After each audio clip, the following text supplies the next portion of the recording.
Hello students, आज हम पढ़ेंगे फैक्टराइजेशन ऑफ क्वाड्रेटिक पॉलिनोमियल्स।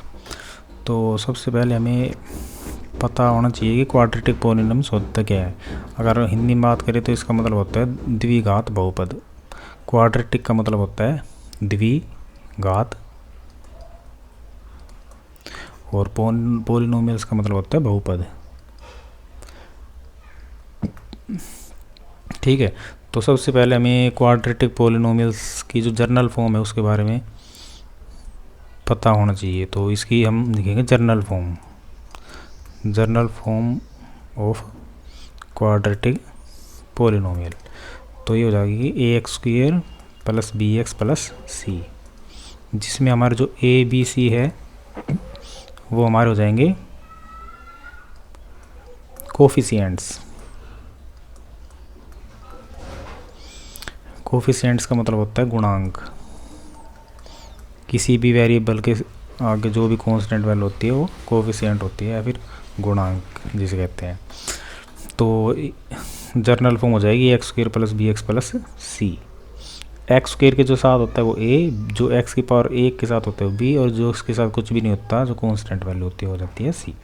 ठीक है, तो इसके गुणनखंड उसके फैक्टर हमें किस टाइप से करने हैं, तो इसके लिए हमें एग्जाम्पल की सहायता लेनी पड़ेगी।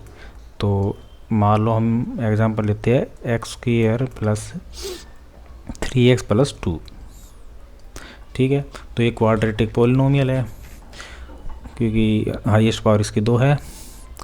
तो सबसे पहले हमें एक चीज़ का इसमें ध्यान रखना पड़ेगा कि जो ए बी सी है हमारा, तो ए तो हो जाएगा 1, बी हो जाएगा A1, बी हो जाएगा 3 और सी हो जाएगा 2। तो जो हमें इसके लिए 2 नंबर सोचने पड़ेंगे। ठीक है, सबसे इम्पोर्टेंट चीज़ इस टॉपिक की यही है कि हमें नंबर सोचने पड़ेंगे। तो नंबर कैसे सोचेंगे, हमें 2 नंबर सोचने जिनकी जो मल्टीप्लाई, एक तो सोचने की मल्टीप्लाई कितनी आए, एक या प्लस या माइनस करे तो वो कितना है। तो जो 2 संख्या हमें सोचनी है जिसकी मल्टीप्लाई कितनी आनी चाहिए, ए और सी की मल्टीप्लाई के बराबर। ठीक है, ये पॉइंट याद रखना है। जो भी हमें नंबर सोचना है तो उसकी जो मल्टीप्लाई है वो आनी चाहिए ए इंटू सी की मल्टीप्लाई के बराबर, ए इंटू सी। और जोड़ या घटा करने पर, सबट्रैक्ट या फिर एडिशन करने पर क्या आना चाहिए, बी।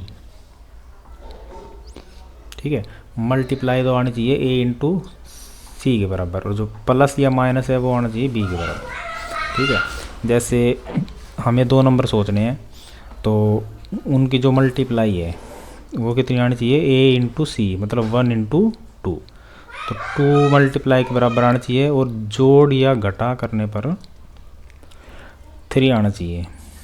ठीक है, तो इसमें सबसे पहला काम हमारा होता है मल्टीप्लाई पे, कि कौन कौन सी ऐसी संख्या है उनकी लिस्ट बनाएंगे कि जिसकी जो मल्टीप्लाई वो 2 हो जाए। तो एक तो है 1 इंटू 2 जिसकी मल्टीप्लाई आती है 2। ठीक है, और दूसरे नंबर की बात करें 2 इंटू 1, वो सेम वही हो जाएगा। तो इसलिए केवल एक ही नंबर है 1 इंटू 2।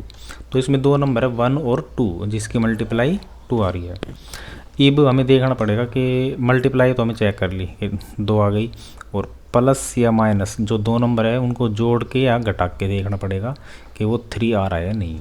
तो 2, 1 और 2 को अगर हम जोड़ेंगे तो कितना जाएगा, 3। और साइन भी चेक करने पड़ेंगे, ये भी प्लस का है ये भी प्लस का।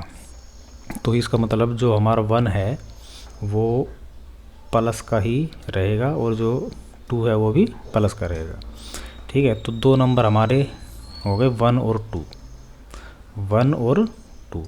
अब क्या करना है, दोनों के साथ हमें x लगाना है।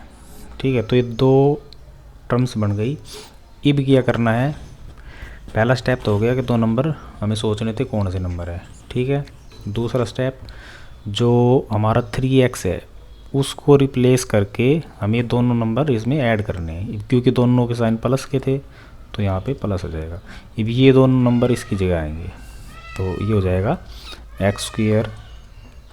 अब 3x की जगह लिखेंगे 1x और प्लस 2x।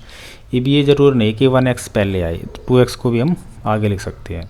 तो प्लस में 1x या फिर x भी लिख सकते हैं प्लस 2x, और जो पीछे जो टर्म प्लस 2 वो सेम रहेगी। ठीक है, तो हमेशा टुकड़े इसके 4 बनेंगे, ठीक है, हमेशा 4 टुकड़े बनेंगे। तो दूसरा स्टेप हो गया कि हम जो नंबर सोचे थे वो इसके जगह सब्स्टिट्यूट कर दिया, पुट कर दिया, जिसके 4 टुकड़े बन गए। अब जो दो टुकड़े हैं ना, उनके बीच से हमें कॉमन वैल्यू लेनी है, ठीक है। ये भी कॉमन भी हमें लेने आना चाहिए। जैसे यहाँ पे एक्स स्क्वायर है और यहाँ पे है एक्स, कोफिशिएंट दोनों को 1 है, तो एक्स कॉमन हो जाएगा, ठीक है। तो ब्रैकेट के अंदर क्या बचेगा, एक्स, क्योंकि 2 पावर है, 1 पावर ले ली तो 1 पावर बची, फिर प्लस का साइन, एक्स कॉमन ले लिया तो क्या बचेगा 1, फिर बीच में प्लस, अब इन दोनों के बीच में कॉमन, और जैसे 2x है, यहाँ पे 2 है तो 2 कॉमन हो जाएगा, और यहाँ पे बचेगा x + 1। अब एक चीज़ को और ध्यान रखना है कि जो ये ब्रैकेट है, ये दोनों ब्रैकेट सेम होने चाहिए बिल्कुल। अगर सेम नहीं आया इसका मतलब हमने कुछ गड़बड़ गई है कॉमन में या फिर जो नंबर सोचे थे उसमें, ठीक है। तो अगर हमारे जो फैक्टर दोनों कॉमन आ जाते हैं तो इसका मतलब यहाँ तक हमारा क्वेश्चन ठीक है।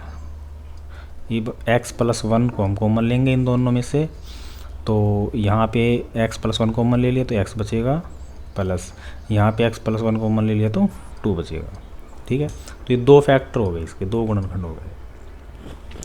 तो अगर पॉलिनोमियल्स कहे तो ये इसके फैक्टर हो जाएंगे, और इक्वेशन मतलब x की अगर वैल्यू निकालने की कहे तो हमें इन दोनों को 0 के इक्वल पुट करना पड़ेगा। तो x + 1 = 0 या फिर x + 2 = 0। तो यहाँ से x की वैल्यू हो जाएगी प्लस का 1, इस साइड जाएगी -1, यहाँ पे x = +2, इस साइड जाएगी -2।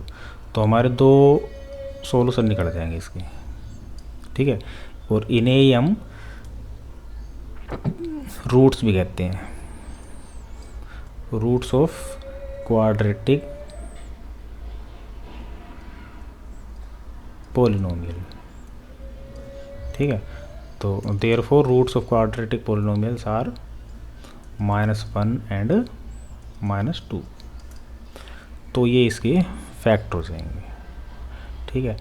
तो एक क्वेश्चन और देखेंगे इसी टाइप से, उसके बाद एक क्वेश्चन आपको देंगे। तो एग्जाम्पल हम लेंगे दूसरा, सेम इसी टाइप का। तो x² + 6x + 5, ठीक है, क्वाड्रेटिक इक्वेशन है। a की वैल्यू 1, b की वैल्यू 6 और c की वैल्यू 5। तो इसमें भी हमें ऐसे करना है कि 2 नंबर सोचने जिसकी जो मल्टीप्लाई है वो किसके बराबर आनी चाहिए, a × c की मल्टीप्लाई के बराबर। तो a की वैल्यू यहाँ पे 1, c हो जाएगा 5, तो 5 × 1, तो मल्टीप्लाई 5 आनी चाहिए। और जोड़ या घटा करने पर जो 2 नंबर हमें सोचने हैं उनकी जोड़ या घटा करने पर आना चाहिए b के बराबर, तो 6, ठीक है। तो फिर से वही काम करना है, सबसे पहले हमें मल्टीप्लाई लेनी पड़ेगी।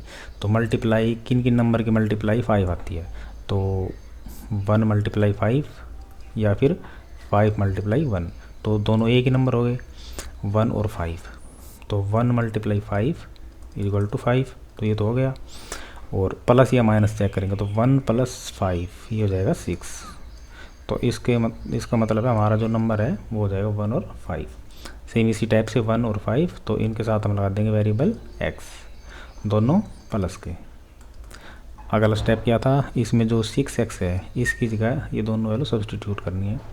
तो x² प्लस 5x को भी हम पहले लिख सकते हैं, तो 5x + 1x या फिर x और प्लस के 5 ये सवाल, ठीक है। फिर अगला स्टेप था इन 2 में से कॉमन, इन 2 में से कॉमन, तो इसमें से कॉमन क्या हो जाएगा x ब्रैकेट, तो यहाँ पे आ जाएगा x + 5 प्लस, इसमें कुछ भी कॉमन नहीं है। तो जब कुछ कॉमन नहीं हो तो क्या कॉमन होगा, हमेशा 1। तो जब 1 कॉमन ले आए तो ये एज इट इज़ वैल्यू लिखी जाएगी। ब्रैकेट चेक करेंगे दोनों सेम है, इसका मतलब हमारा क्वेश्चन ठीक है यहाँ तक। तो यहाँ पे x + 5 कॉमन, और यहाँ बचेगा x + 5 कॉमन लेने के बाद x प्लस x + 5 कॉमन लेने के बाद 1, ठीक है। ये इसकी हो गई गुणनखंड फैक्टर। अगर इसकी हमने वैल्यू निकालनी है या फिर रूट्स निकालने हैं तो पुट कर देंगे हम दोनों को 0 के इक्वल।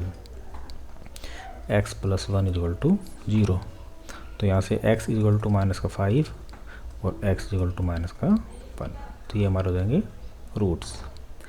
ठीक है, तो अगर आपको कुछ समझ आया तो एक एग्जांपल हम आपको देंगे, 2 देंगे, इसको करके दिखाना। ठीक है, x square plus 7x plus 6 और दूसरा है x square plus 2x plus 1। ठीक है, तो ये 2 क्वेश्चन हैं, इनके फैक्टर आपको करके दिखाने हैं।